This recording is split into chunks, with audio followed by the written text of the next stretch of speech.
நம்ம வெண்பாவை கூடிய சீக்கிரத்திலேயே விஜய் மல்லி 2 பேர்ல யாராவது ஒருத்தவங்க கண்டுபிடிச்சா ரொம்ப நல்லா இருக்கும்னு நினைக்கிறவங்க இந்த வீடியோக்கு லைக் பண்ணுங்க. ஸோ இப்போ பார்த்தீங்கன்னா நம்ம வெண்பாவுக்கு உடம்பு சரியில்லாமல் இந்த ரவுடி பசங்க எல்லாமே வந்து ஹாஸ்பிட்டலில் அட்மிட் பண்ணியிருக்காங்க. அண்ட் ஒரு பக்கம் பார்த்தீங்கன்னா ஏற்கனவே நம்ம மல்லி வந்து இந்த மாதிரி வெண்பா வந்து ஒரு இடத்துல இருக்கா அப்படின்னு தெரிஞ்சதுனால இந்த ஆந்திரா பார்டர் இருக்கு இல்லையா, ஸோ அங்கனக்குள்ளே போயிட்டு பார்த்தீங்கன்னா நான் பார்க்க போகிறேன் அப்படின்னு சொல்லிட்டு தீபிகாவுக்கு ஃபோன் பண்ணி சொல்லுவாங்க. நான் ஏற்கனவே ஒரு இடத்துல போய் பார்த்தேன், ஆனால் அங்கே வந்து ஒரு 4-5 குழந்தைங்க இருந்தாங்க. ஆனால் என்னை வந்து அவங்க வந்து சரியாக பார்க்க விடலை. உன் குழந்தை இது இல்லைல்ல, அப்போ கிளம்பு அப்படின்னு விரட்டி விட்டுட்டாங்க அப்படின்னு சொல்லிட்டு நம்ம தீபிகாவுக்கு ஃபோன் பண்ணி, ஸோ நீங்கள் வந்து உடனே போயிட்டு அந்த இடத்துல அந்த குழந்தைங்கள காப்பாற்றிடுங்க அப்படிங்கிற மாதிரி சொல்கிறாங்க. இதை கேட்டு நம்ம தீபிகா வந்து பரவாயில்ல மல்லி, உங்கள் குழந்தை காணும் அப்படின்னாலும் நீங்கள் மற்ற குழந்தைங்க வந்து காப்பாற்றணும் அப்படின்னு நினைக்கிறீங்க. உங்களை நினச்சா ரொம்ப பெருமையாக இருக்குது. நீங்கள் சொல்கிற மாதிரி நான் உடனே வந்து என்னோட டீமை கூட்டிகிட்டு அங்கே போயிட்டு அந்த குழந்தைங்கள நான் வந்து ரெஸ்கியூ பண்ணிடுறேன். நீங்கள் எதுக்கும் கவலைப்படாதீங்க. ஸோ தமிழ்நாடு ஃபுல்லாக வந்து வெண்பாவை வந்து சுற்றி வலிச்சு தேடிட்டு தான் இருக்காங்க. எங்கே இருந்தாலும் சரி வெண்பாவை நம்ம கண்டுபிடிச்சிடலாம் அப்படிங்கிற மாதிரி சொல்கிறாங்க. நீங்கள் எதுக்கு தேவையில்லாமல் ஸ்ட்ரைன் பண்ணி இப்படிலாம் பண்ணிக்கிட்டு இருக்கீங்க அப்படின்னு சொல்லும்போது, நீங்கள் வந்து ஒரு போலீஸாக இருக்கலாம், ஆனால் என்னை பொறுத்த வரைக்கும் வெண்பா என்னோட பொண்ணு. ஒரு பெத்த அம்மாவை நான் வந்து யார் வேணாலும் கண்டுபிடிச்சிக்கட்டும் அப்படின்னு சொல்லிட்டு என்னால் சும்மா இருக்க முடியலை. அதனால தான் தகவல் வந்ததுனால நான் உடனே கிளம்பி போய்கிட்டு இருக்கேன். நான் வெண்பாவை கண்டிப்பாக பார்த்துருவேன் அப்படிங்கிற மாதிரி சொல்லி நம்ம மல்லி ரொம்ப கான்ஃபிடென்ட்டாக போய்கிட்டு இருக்காங்க. ஸோ இந்த விஷயத்த உடனே பார்த்தீங்கன்னா வந்து அவங்க போலீஸ் டீம் கிட்ட போயிட்டு பார்த்தீங்கன்னா நம்ம தீபிகா சொல்கிறாங்க, இந்த மாதிரி ஆந்திரா பார்டருக்கு பக்கத்தில் வந்து தமிழ்நாட்டு எல்லையில் தான் வந்து 4 குழந்தைங்களை கடத்தி வச்சிருக்கிறதா நம்ம மல்லி இன்ஃபார்ம் பண்ணியிருக்காங்க. நம்ம உடனே போயிட்டு ஒரு டீம் அரேஞ்ச் பண்ணி அங்கே போய் அந்த குழந்தைகளை ரெஸ்கியூ பண்ணணும் அப்படின்னு சொல்லும்போது மல்லி சொல்லியிருக்காங்களா, அவங்க சொன்னால் கண்டிப்பாக கரெக்டாக தான் இருக்கும். ஏன்னா ஏற்கனவே வந்து அந்த லேடி கமலா இருக்கால, ஸோ அவளை வந்து மல்லி சொல்லி தான் நாங்கள் வந்து பிடிச்சோம் அப்படிங்கிற மாதிரி சொல்லுவாங்க. அங்கே இருக்கிற இன்னொரு ஏட்டு பார்த்தீங்க அப்படின்னா அதெல்லாம் ரொம்ப ரிஸ்க் மேடம், அப்படிலாம் நம்ம போக முடியாது அப்படிங்கிற மாதிரி சொல்லுவாங்க. ஸோ தீபிகா சொல்லுவாங்க, இங்கே பாருங்கள், நாங்கள் சொல்கிறத ஃபாலோ பண்ணுறது தான் உங்களோட வேலை அப்படின்னு சொல்லும்போது, அது இல்லை மேடம், நான் எதுக்காக சொல்கிறேன் அப்படின்னு வந்து அந்த ஏட்டு பார்த்தீங்கன்னா அந்த ரவுடிகளோட ஆள் போல இருக்குது. அதனால தான் எல்லா விஷயத்தையுமே டக்குன்னு வந்து சொல்லிக்கிட்டு இருக்காரு, இன்ஃபார்ம் பண்ணிக்கிட்டு இருக்காரு. அப்படி இல்லை அப்படின்னா இந்நேரம் எப்பயோ அவங்க வந்து வெண்பாவை கண்டுபிடிச்சிருப்பாங்க. ஸோ ஒரு வழியாக தீபிகா பார்த்தீங்கன்னா கமிஷனர் கிட்ட ஃபோன் பண்ணிவிட்டு இந்த மாதிரி வந்து அவங்க பெர்மிஷனும் வாங்கிடுறாங்க. இந்த மாதிரி குழந்தைங்க இருக்காங்களா, அவங்கள போயிட்டு காப்பாற்றணும் அப்படின்னு சொல்லிட்டு, ஓகே தீபிகா அப்படின்னு சொல்லிட்டு கமிஷனருமே வந்து சொல்லிடுறாங்க. ஒரு பக்கம் பார்த்தீங்கன்னா நம்ம மல்லியும் வந்து அந்த இடத்துல தேடி போய்கிட்டு இருக்காங்க. ஆனால் எங்கே தேடியுமே வந்து நம்ம வெண்பாவை காணோம்.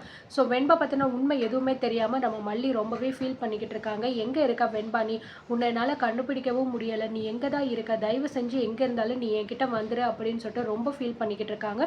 ஸோ ஒரு பக்கம் பார்த்தீங்கன்னா மறுபடியும் வந்து நம்மளோட மல்லிக்கு வந்து தீபிகா கால் பண்ணுறாங்க. நீங்கள் எங்கே இருக்கீங்க மல்லி அப்படின்னு சொல்லும்போது, நான் இன்னும் அங்கே தான் இருக்கேன், நான் எவ்வளவோ இடத்துல தேடி பார்த்துட்டேன், ஆனால் வெண்பாவை எங்கேயுமே காணோம், அவளை கண்டுபிடிக்க முடியலை, எனக்கு ரொம்ப கஷ்டமாக இருக்குது, என் வெண்பா எங்கே போனானே தெரியலை அப்படின்னு சொல்லும்போது, இங்கே பாருங்கள் மல்லி, நீங்கள் கொஞ்சம் ரிலாக்ஸாக இருங்க, நீங்கள் எதை பற்றியும் நினச்சி ஃபீல் பண்ணாதீங்க.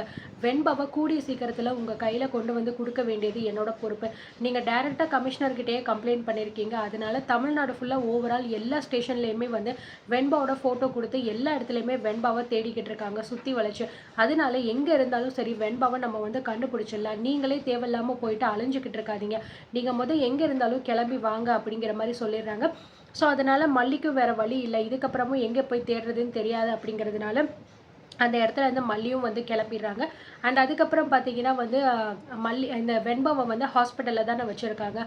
ஸோ இது வரைக்கும் பார்த்தீங்கன்னா நம்ம வெண்பாவை வந்து போலீஸ் ஸ்டேஷனில் வச்சு தான் வந்து தேடிக்கிட்டு இருந்தாங்க. அண்ட் இப்போ வந்து வெண்பாவை பற்றின நியூஸ் எல்லாமே சோஷியல் மீடியாலெல்லாம் ஸ்ப்ரெட் ஆக ஆரம்பிச்சிருச்சு. இந்த மாதிரி இந்த குழந்தை எங்கே இருந்தாலும் சரி, யார் பார்த்தாலும் சரி, உடனே சொன்னீங்க அப்படின்னா அவங்களுக்கு தக்க சன்மானம் கொடுப்போம் அப்படிங்கிற மாதிரி வந்து நிறைய பார்த்தீங்கன்னா சோஷியல் மீடியாவில் வந்து போலீஸ்காரங்க ஸ்ப்ரெட் பண்ணிட்டாங்க. இதனால மூளை முடுக்கிற இருக்கிற நிறைய பேர் பார்த்தீங்கன்னா ஏதாவது ஒரு குழந்தைய பார்த்துட்டு இது உங்கள் குழந்தையான்னு சொல்லிட்டு விஜய்க்கு ஃபோன் பண்ணி கேட்டுகிட்டே இருப்பாங்க. ஸோ விஜயும் பார்த்தீங்க அப்படின்னா இல்லை இது ஏன் குழந்தை இல்லை அப்படின்னு சொல்லிக்கிட்டு இருப்பார். ஒரு பக்கம் விஜய்க்குமே வந்து ரொம்பவே கஷ்டமாக தான் இருக்கும். ஏன்னா அவருக்கு காலில் அடிபட்டிருக்கும்ல, அவரால் எங்கேயுமே போயிட்டு தேடவும் முடியலை. இந்த நேரத்தில் போயிட்டு எனக்கு இப்படி ஆயிடுச்சு, என் குழந்தை வெண்பாவை நான் எப்படியாவது தேடணும், அம்மா அந்த மல்லி தான் எல்லாத்துக்கும் காரணம் அப்படின்னு சொல்லிட்டு மல்லி மேலே கோவம் இன்னும் அதிகமாக வந்துக்கிட்டு தான் இருக்குது. வெண்பாவை கண்டுபிடிக்க முடியலையே அப்படிங்கிற ஒரு மன வருத்தமும் நம்ம விஜய் மனசுக்குள்ளே இருந்துக்கிட்டு இருக்கு. ஸோ இந்த ஹாஸ்பிட்டலில் இந்த ரவுடிகள்லாம் உட்காந்துக்கிட்டு இருக்காங்க. யாராவது ஒருத்தவங்க இந்த வெண்பாவை பார்த்துட்டாங்க அப்படின்னா கால் பண்ணி சொன்னால் கூட நல்லா இருக்கும். ஏன்னா அங்கே இருக்கிற டாக்டர்ஸ், நர்ஸ் இந்த மாதிரி யாராவது ஒருத்தவங்க சொன்னால் கூட கொஞ்சம் நல்லா இருக்கும்னு தான் நினைக்கிறேன். ஸோ கூடிய சீக்கிரத்திலேயே வந்து கண்டிப்பா அவங்க வந்து மாட்ட போற மாரி தான் வந்து காட்டுறாங்க. ஆனா உண்மையிலேயே அவங்க மாட்டிட்டாங்க அப்படின்னா ரொம்ப நல்லா இருக்கும். வெண்பாவையும் ரெஸ்க்யூ பண்ணிடலாம். ஏன்னா வெண்பாவுக்கு இப்ப ஃபிக்ஸ் வந்ததுனால ரொம்ப சீரியஸான ஒரு கண்டிஷன்ல இருக்காங்க அப்படின்னு சொல்லி வச்சிருப்பாங்க. ஸோ வெண்பாவுக்கு தேவையான ட்ரீட்மெண்ட் கண்டிப்பா நம்ம குடுத்தே ஆகணும். இல்ல அப்படின்னா இந்த குழந்தையோட உயிருக்கே ஆபத்து அப்படிங்கிற மாரி சொல்லியிருப்பாங்க. ஆனா அந்த ரவுடி பசங்களோட அந்த ஹெட் பார்த்தீங்க அப்படின்னா, அந்த குழந்தை கண்டிப்பா உயிரோட வேணும்டா. ஏன்னா அந்த குழந்தை பேர்ல தான் நம்ம வந்து ரூ. 1,00,00,000 வரைக்கும் இருக்கு. அந்த அந்த குழந்தை நமக்கு கிடைச்சிச்சு அப்படின்னா ரூ. 1,00,00,000 அப்படின்னு சொல்லுவாங்க. ஸோ அப்படிப்பட்ட குழந்தைய ஈஸியா நம்மளால விட்டுற முடியாது. அதனால கவனமா பார்த்துக்கோங்க. சீக்கிரமா அந்த குழந்தைய வந்து சரி பண்ணி நீங்க கூட்டிட்டு வந்துருங்க அப்படிங்கிற மாரி சொல்லியிருப்பாங்க. அந்த ரவுடி பசங்களுமே வந்து சரிங்க நாங்க கண்டிப்பா கூட்டிட்டு வந்துடுறோம் அப்படிங்கிற மாரி வந்து சொல்லிட்டு நின்னுட்டு இருப்பாங்க. டாக்டர் கிட்ட கேட்பாங்க, குழந்தைக்கு எப்படி இருக்கு? நாங்க கூட்டிட்டு போலாமான்னு சொல்லிட்டு. இல்ல குழந்தைய இப்ப உங்களால கூட்டிட்டு போ முடியாது. அவங்களுக்கு ரொம்ப சீரியஸான கண்டிஷன்ல இருக்காங்க.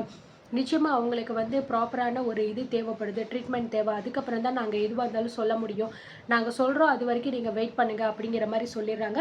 ஆனாலுமே அந்த டாக்டருக்கு பார்த்தீங்கன்னா, அவங்களெல்லாம் பார்க்கும்போது ஒரு சின்ன டவுட் இருக்கு. இவங்கள பார்த்தா குழந்தைக்கு சொந்தக்காரங்க மாரியே தெரியலையே அப்படிங்கிற மாரி யோசிக்கிறாங்க.